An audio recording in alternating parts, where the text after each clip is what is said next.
నమస్తే, బాగున్నారా? Good morning. Welcome sir. చెప్పండి. Welcome sir. Happy new year. ఏం చేయాలి? చాక్లెట్ ఇచ్చారు కదా సార్కి, ఏం చెప్పాలి? మనకి ఎవరైనా మనకి ఏమైనా పెడితే ఏమని చెప్తాం? ఫస్ట్ ఏమని చెప్తాం? థ్యాంక్ యూ సార్ అని చెప్పండి. అగైన్ ఇంకొకసారి థ్యాంక్ యూ సార్.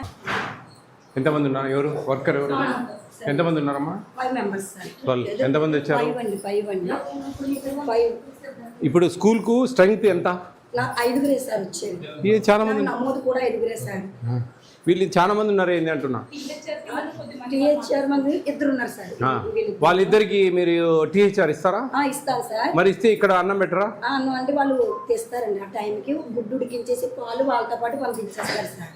పాలు గుడ్డు ఇవ్వరు, ఇంటికి ఇచ్చేస్తాం కదా, వాళ్ళు ఉడికించి వాళ్ళు ఇక్కడ తీసుకొస్తారు. డైలీ పంపిస్తారు సార్. అలవాటు నెక్స్ట్ మంత్ కి వాళ్ళకి వచ్చేస్తుంది సార్. అలవాటు అవుతుందని అలా పంపిస్తున్నారు సార్. నాకు 5 members ఉన్నారు. 5 members వచ్చారు సార్ ఈరోజు. అయ్యా లీగల్ మెటర్ చూడమని చెప్పారు డేట్స్ అవి. మీరు సెంటర్కి వెళ్తాను ఫస్ట్ అవి టకటక మీరు చూసేస్తే పని అయిపోతుంది, మనం వెళ్ళిపోవచ్చు త్వరగా.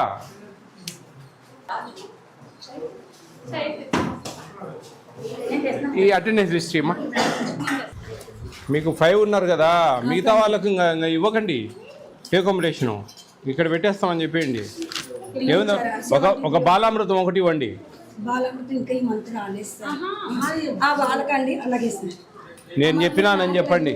అలాగే సార్. నేను చెప్పిన పాలు ఇక్కడ ఇవ్వండి. అన్నం కొంచెం పెట్టేయండి, ఇంకా మళ్ళీ ఏముందాడా అట్లా మేనేజ్ చేయండి కొంచెం. ఎక్కడ మీరు స్టోర్కి వెళ్ళి తెచ్చుకుంటారా? మీవి వాళ్ళే తెచ్చిస్తారా?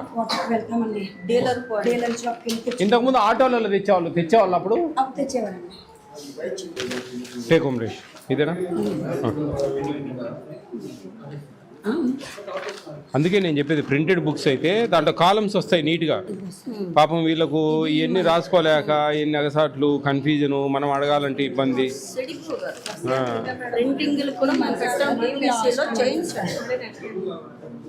ఇద్దరు గర్భవతులు ఉన్నారా?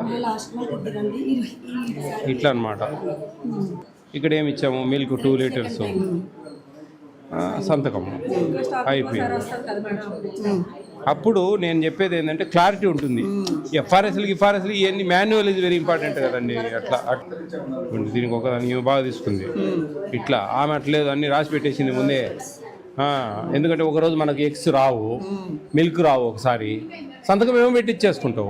రేపు ఆ మిల్క్ మేము ఇచ్చినాము అని చెప్తాం. ఎఫ్ఆర్ఎస్ ఏముందండి, మిల్క్కు ఎఫ్ఆర్ఎస్ తీసుకుంటే ఎగ్స్ ఇవ్వకుండా ఉండే సరిపోయింది కదా, 2 ఇచ్చినామని రాసుకుంటారు. ఏముందా, అది పెద్ద ఇష్యూ కాదు. అప్పుడు పేరెంట్స్కు, ఆ తల్లులకు మనం చెప్పాలా, ఇదమ్మా మీకు ఈ రోజు మిల్క్ రాలేదు, ఎగ్స్ వచ్చాయి, ఎగ్స్ మాత్రమే సంతకం చేసుకోండి. మిల్క్ వచ్చినప్పుడు పిలుస్తాం, వచ్చినప్పుడు మిల్క్ కోసం సంతకం పెట్టండి. అట్లా పెడితే మన ట్రాన్స్పరెన్సీ, అంటే మనం వడ్డించిన విస్తర్లాగా అన్నీ చెప్తా ఉంటే వాళ్ళకు నమ్మకం కలుగుతుంది. ఇట్లా నేను విన్నాను ఇవన్నీ చాలా, నా ఎక్స్పీరియన్స్. మాకు ఇచ్చినామంటారు సార్, మాకు ఇవ్వలేదు సార్ అంటారు. ఇవ్వలేదని నేను ఆడ చూస్తేనేమో ప్రతి నెల మనం ఇచ్చినట్లే ఉంటాయి అన్ని రికార్డ్స్. కానీ మా కంప్లైంట్ వచ్చేటన్నీ ఇవ్వలేదు సార్, మాకు పోయిన నెల ఇవ్వలేదు, మా పేరు ఎంట్రీ చేసుకొని కూడా ఇవ్వలేదు అంటే ఇవన్నీ జరుగుతా ఉన్నట్టు లెక్కచారం. ఒక దగ్గర కాదు, ఒక దగ్గర. సరిపోయినాయమ్మా? సాకంతా సరిపోయిందా? ఎక్స్పైరీ డేట్స్ అని ఓకేనా? అది లూజ్ చేయొద్దండి అమ్మా, లూజ్ చేయొద్దండి. లే ఒక ప్యాకెట్, వాడే ప్యాకెట్ ఒకటే లూజ్ చేయాలి, మిగతా చేయకూడదు. రైట్, ఇదిగో. ఎవరు వంట? పిల్లలందరినీ నువ్వు తీసుకొస్తావా రోజు? దగ్గరేనా? బాగా చేసావు. మీ 3 సెంటర్లు బాగున్నాయమ్మా, భోజనాలు చాలా బాగున్నాయి. Very good. చేయండి మేడం, అది ఓకే. బాయ్. నేనండి మీ Vijaya Pratap Reddy, AP state food commission chairman. దాదాపు 4 సంవత్సరాల నుంచి నేను ఈ చైర్మన్ గిరిలో ఉన్నాను. ఇక్కడ మన అనకాపల్లి జిల్లాకు సంబంధించి యలమంచిలి నియోజకవర్గంలో ఈరోజు పర్యటించడం జరుగుతూ ఉంది. ఈరోజు పొద్దుటి నుంచి దాదాపు ఒక 4-5 అంగన్వాడీ సెంటర్సు, అలాగే స్కూల్సు, అలాగే రేషన్ షాప్స్ చూడడం జరిగింది. సాటిస్ఫాక్టరీగా ఉందండి, పర్లేదు, అందరికీ అన్నీ కూడా బాగానే ఉన్నాయి. కొంచెము గడ్డెపాలెంలో కొద్దిగా ఎక్స్పైర్ డేట్ ఉన్నాయి, అందువేళ చూస్తూ వచ్చాము. అంగన్వాడీ సెంటర్లో కొంచెం వాళ్ళకు వార్న్ చేసి కొంచెం మెమోస్ ఇమ్మని చెప్పి పీడీ గారికి రికమెండ్ చేయడం జరిగింది. ఇది పేద బడుగు బలహీన వర్గాలకు ఇచ్చే ఫ్రీ భోజనాలు అండి, ఉచిత భోజనాలు, ఫ్రీగా మనం ఇచ్చే భోజనాలు. ఆ ఫ్రీ భోజనాలను వాళ్లకు సంపూర్ణంగా మెనూ ప్రకారం డివైడ్ కాకుండా ఏమి ప్రభుత్వం కేటాయించిందో అవి వాళ్ళకి చేర్చమనేదే ఏపీ స్టేట్ ఫుడ్ కమిషన్ పర్యవేక్షణ.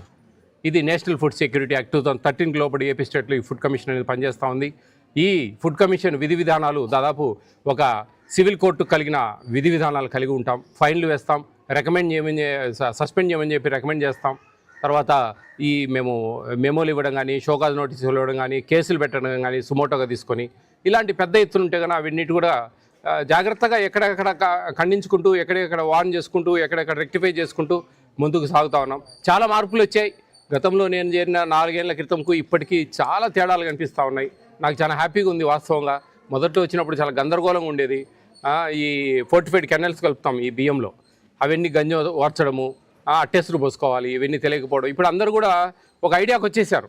వంట వాళ్ళు అయితే నీటి వాళ్ళు అడగంగానే సార్ మేము వంచడం లేదు సార్, ఓర్చడం లేదు, అదేదో విటమిన్స్ ఉన్నాయంట, పోషక విలువలు ఉన్నాయంట అని ఏదో చెప్తా ఉన్నారు. ఏదో మొత్తానికైతే ఓర్చకూడదు అనేది దాదాపు అందరికీ తెలిసిపోయింది. సంతోషం, నాకు చాలా సంతోషం. ఎందుకంటే చెప్పి చెప్పి చెప్పి ఎన్నో వీడియోలు పెట్టి సోషల్ మీడియాలో ఎంత అవేర్ చేస్తే కానీ ఈరోజు ఈ స్థాయికి రాలేదు.